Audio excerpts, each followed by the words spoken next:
غفلت کے اندھیروں میں جو زندگی کا چراغ جلا رہا ہے، یہ ٹمٹماتے ہوئے چراغ ایک دن بجھ جائیں گے، ختم ہو جائیں گے، یہ دنیا فنا ہو جائے گی، یہ دنیا غارت کر دیں گے، اور اللہ تعالیٰ سورج کو بھی موت دے دیں گے، ستاروں کو بھی موت دے دیں گے، چاند کو بھی موت دے دیں گے، سورج کو بھی موت دے دیں گے، زمین کو بھی موت دے دیں گے، زمین کو بورے کی طرح لپیٹ دیں گے۔ وَرَأَيْتَ الْجِبَالَ خَاشِعَةً مُتَصَدِّعًا مِنْ خَشْيَةِ اللَّهِ، اور اللہ تبارک تعالیٰ کے خوف سے پہاڑ تھرانے لگے گا، اور اللہ تعالیٰ سے فرمائے گا، اور دیکھتے کیا ہے، پہاڑوں کو روئی کی گالوں کی طرح آسمانوں کو اڑا دیں گے۔ وہ ایک دن دیکھنا ہے، وہ ایک دن ضرور آئے گا۔ اللہ تبارک تعالیٰ قیامت کا وہ منظر سامنے رکھے گا۔ دیکھتے کیا ہے کہ ہمیں وہ ایک دن دیکھنا ہے۔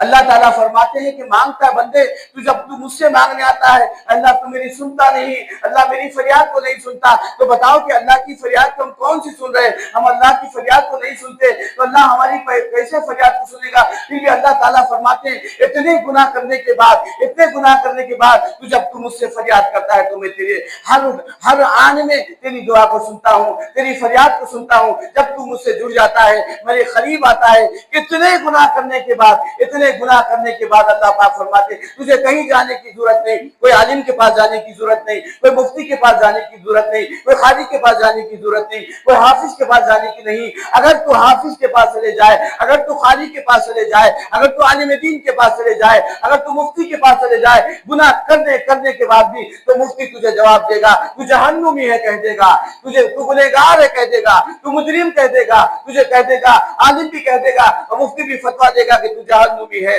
لیکن اللہ تعالیٰ فرماتے ہیں تو مفتی کے پاس جانے کی ضرورت نہیں، تو عالم کے پاس جانے کی ضرورت نہیں، تو اگر میرے بندے تو مجھ سے مانگ، کیا طلب کرنا چاہتا ہے مجھ سے مانگ، میں تجھے دینے کے لیے تیار ہوں۔ میں کوئی منتیں نہیں منگواؤں گا، کسی کے پاس جانے کی ضرورت نہیں، تو مجھ سے التجا کر، مجھ سے بلندساری کے ساتھ، عاجزی کے ساتھ، تو اپنے آنسو ندامت کے بہا اور مجھ سے دعا کر، میں تجھے دینے کے لیے تیار ہوں۔